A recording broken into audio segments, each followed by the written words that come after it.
All right, YouTube, how you doing? Welcome back to the channel. We got Thursday night football between the Denver Broncos and the Indianapolis Colts. Right now, Broncos are 3.5-point favorites. The total is sitting at 43, and we got a couple game plays for this game for you guys today. And we also have two player props that I want to jump into that I love a lot, so we will jump into those in this video. Last Thursday, we actually had a very winning, positive Thursday. Unfortunately, the Sunday and Monday part of the slates killed us there. I can at least give myself a womp there. Good thing we have a brand called Fade Me, because you did not want to ride on Sunday. You'd want to fade me on last Sunday there because we absolutely stunk out loud. But Thursday worked out for us. We had the Bengals -3, which obviously if Tua doesn't go down, maybe that game changes. I still like the Bengals there, so Bengals cash for us. We had Hayden Hurst anytime TD as well as his over in receptions. Big time. Let's play one more time here. You hear that? Hayden Hurst plus 290 something odds to cash anytime TD. So that was a big one for us as well. And we had over 1.5 field goals made for the Bengals as well. So a pretty good Thursday for us. They're the only thing that we do got to mention. And you guys know, if you're not familiar with it, I'll explain in just a second. But our ride of the day does not come through. Guys, if you don't know what the hashtag ride of the day is, all you have to use is hashtag ride of the day in the comments. I'm looking for a player prop from one of you guys, and I'll be jumping on board with one person's play in the comments, and you guys get a shout out, win or loss, in the next video. If you get a win, you get the crowd noise, you get an applause, you get the cheers for the sound drop. If you lose, you got the womp just like Sean did here. I do like this play. I'm not just going to go in and ride with something that I don't have a gut feeling about either. And I do like this play from Sean, but unfortunately Jamar Chase finishes with, I believe, 4 receptions last Thursday. So unfortunately that one does not come through, but make sure to drop your hashtag ride of the day in the comments, guys. And I will say this. We got a giveaway going on right now, guys. All you have to do is hit that subscribe button and then head to our community tab, youtube.com/GuyBostonSports, and add your email to the post of the picture that you guys see right now. We just hit 11,000 subscribers, and I truly cannot thank you guys enough. We're already almost at 11,500 subscribers, which is like, how? We can pump in some crowd noise for that. Let's go. So thank you guys so much for 11,000 subscribers. And yeah, go ahead and enter that giveaway. Again, youtube.com/GuyBostonSports, or you can just go to our channel, go to the community tab, and add your email to the official giveaway post. Scroll down and you'll find it. We posted on September 26th. And FYI, until October 10th, that is the last day you guys can enter, and then we'll be announcing it a couple days later on the channel in our next Thursday night football. So a week from today's video, I believe, we will be announcing that. So go enter that giveaway. But yeah, let's go ahead and jump into our first player of the day. And it kind of, you know, I went back and forth hot and cold on this pick, but I had to go with my gut, and my numbers tell me the same exact thing. So, you know, when that happens, I have to trust it. We're going with Broncos -3. Now, like I said, the line is 3.5 right now, but I couldn't get myself to pull the full trigger on that. So I did buy a 0.5 point, kind of having to pay the juice a little bit. But if you can still get -125, -130, we don't love to do it, but that 3.5 points is, or that 0.5 point, I should say, is a crucial 0.5 point in football. That is obviously, you know, a field goal cover, or if a team goes down and is up 3 points and another team comes and scores a touchdown, it's huge when you're taking a favorite -3.5. So I did buy the 0.5 point, got the Broncos at -3. Even though they lost last week, I do think that there were some inspiring things coming out of that. Russell Wilson, obviously, through the air and through the ground, kind of looked like a little bit of what we've been waiting for him to see. Javonte Williams goes down. I think that that's obviously a decent blow, but what I will say is that they do have a pretty serviceable backup in Melvin Gordon. We're only a couple years removed from Melvin Gordon being one of the better running backs in the league, so hopefully he can hold on to the ball and stop fumbling. But yeah, Melvin Gordon, I think, is going to be a fine RB1 for this team. I think they're going to get him going in the passing game, and I think that offense is going to look pretty damn good come Thursday night. So we're going with Broncos -3 here. On the Colts side of things, they just seem too erratic. You know, even though the Broncos have been kind of scarce on the offensive end, their defense has been pretty damn good, and this Colts defense has been hot and cold. They've been red hot at times. and then they've been all of a sudden, letting up a bunch of points to the Jacksonville Jaguars. But then they'll go and, make the Chiefs look like they're having some trouble and whatnot. So I just don't want to really, we're already gambling enough, just gambling. I don't want to have to gamble on the gamble with the Colts. Matt Ryan seems a little bit too inconsistent, and Jonathan Taylor, I didn't even mention that. Jonathan Taylor banged up right now with an ankle, so he's probably, going to play, I imagine, but a short week, who knows, maybe he doesn't, but a short week, and, he's not going to get his full 6 days rest or whatever. So I think that we have a pretty good spot here with the Broncos -3, the second pick in this,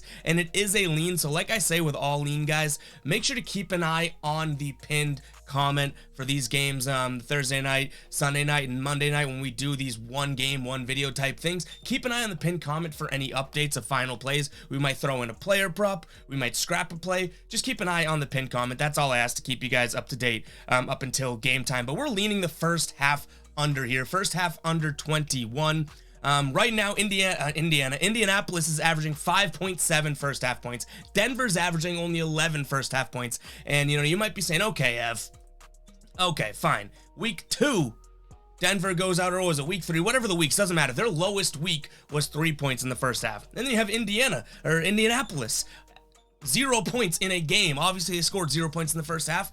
Even eliminating those, you're still looking at Denver averaging 13 points in the first half, in Indianapolis, did it right that time, didn't say Indiana, Indianapolis averaging only 7 points in the first half. So that even still comes, small margin, but comes in at and under. So keep an eye on the pin comment to see if this is a final play. But we're going to go with Broncos -3 in the first half under 21 for our 2 game plays in this one. And before we get to the player props, guys, I got to talk to you a little bit about SportsLine. If you don't know what SportsLine is, it is an amazing place to start your sports betting predictions journey. We hate coming to the board and going, what do we do here? There's so many games, so many lines, numbers. Where's the edge? Where can I start my research process? SportsLine, no better place to do that. Right now, you can get SportsLine for 3 months for $4.99. And if that isn't even a good deal, they're also offering 1 month for 49 cents. Yeah, less than half a dollar. Use the link in the description. We'll also put it in the pinned comment. But SportsLine goes and runs each and every game through a 10,000. Yeah,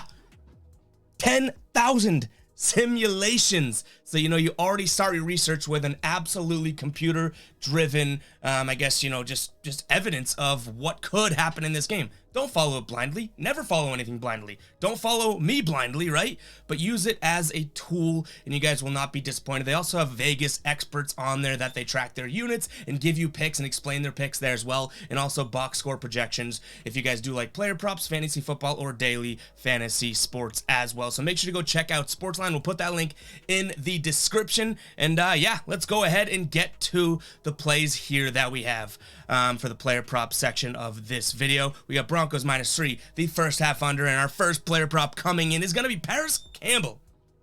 Longest reception under 14.5 yards. Now, I like this play for 3-ish plus 3.5 reasons, okay? First off, he's only hit this 2 times this year. And the 2 times that he's hit, he's only had that 1 catch that went above this number, and it was a 20-yard reception each time. It was in the first week and the last week. So all of a sudden, you're already looking at a guy that is fairly inconsistent with this. Second, the Colts, #1 team through 4 weeks of preventing wide receivers getting yardage here. And obviously, if we're looking at a longest reception under 14.5 yards, we care about a team that can cover the wide receiver position well. If you look at some of their recent games that they've played, they've also done this pretty well against other wide receivers here, so we do like that. And the third reason is I just don't think the targets are going to be there for Campbell here. He's averaging 3.2 targets per game in his last 5. I think it's 3 targets per game on the season, and he's only reeling in about 2 receptions per game. So if you're telling me that if he's going to have 2 catches, or hell, let's be generous, he's going to have 3 catches in the game, that's a pretty good chance that he doesn't take one for, a first down and a half here, 14.5 yards. So I think that Paris Campbell here under 14.5 is a great play. I think you're getting a great value here. You're not paying any sort of juice or anything like that. It's a -110 across most books. I love it. Paris Campbell under 14.5 yards for his longest reception. And the last one I want to jump into here is a lean. Now, I only want to say that this is a lean because obviously Javonte Williams goes down. Melvin Gordon has the butterfingers out there there fumbling every single ball that he touches. I want to get a vibe of how Melvin Gordon is going to be, you know, rolled into that RB1 sort of spot. Are they going to trust him? And hopefully we get that in the next day or so we can kind of lock this one in, because if he is announced that he is just taking over the backfield and whatnot, I think that this is an absolute slam dunk, maybe my favorite play of the game play here. As of right now, he's only seeing 2.5 targets per game, but that's due to, if he's going to get more of a workload here, that's due to increase, especially because Javonte Williams was seeing 7 targets per game. So that's 7 targets that have to go elsewhere. And if they want to just keep rolling with the same scheme here, some of those are bound to go to Melvin Gordon. The Colts are great against the run as well.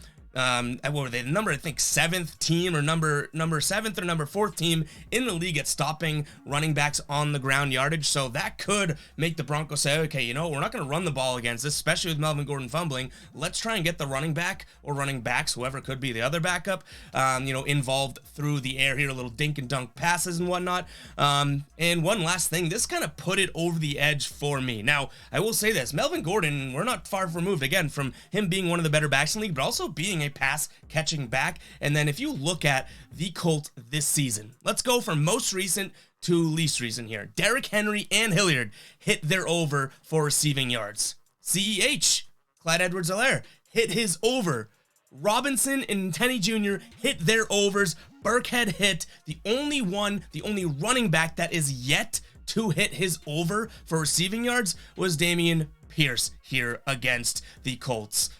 And that was week 1. Dameon Pierce, a rookie. So 6-1 to running back overs this season for the Colts. Again, I gotta get a vibe if Melvin Gordon is going to be the featured back in this offense with Javonte Williams being out for the season. But if he is, you best believe we're locking this one in. So keep an eye on the pinned comment for this one. But that is all I have for you guys today. Hopefully you guys do enjoy the video. Make sure to check out SportsLine. Go enter the giveaway. Hit that subscribe button. And yeah, let's have yet another profitable Thursday. Hoping to see you guys. Hashtags RideOfTheDay in the comments as well. Catch you guys in the next video. Peace out.